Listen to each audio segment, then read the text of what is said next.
রোদে দেওয়ার কোনো প্রকার ঝামেলা ছাড়াই এইভাবে আমের আচার বানিয়ে সারা বছর ধরে সংরক্ষণ করে খেতে পারবে। আমের আচার বানানোর জন্য এখানে আমি আমগুলোকে ছোট ছোট টুকরো করে কেটে নিয়েছিলাম। এবার এই টুকরোগুলোকে একটা বোলের মধ্যে নিয়ে নিলাম। এখানে আমি হাফ বাটির মতো চিনি মিশিয়ে দিলাম।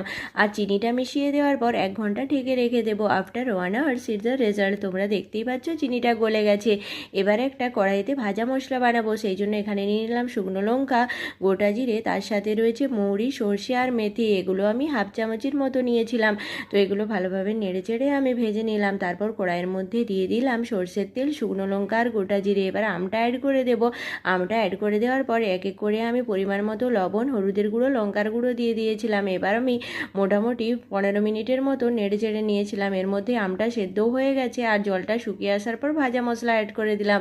তো রেডি হয়ে গেল আমের আচার। আজকের রেসিপি কিরম হয়েছে জানিও। ভিডিওটাকে লাইক করতে ভুলবে না, চ্যানেলটাকে সাবস্ক্রাইব। Bye bye.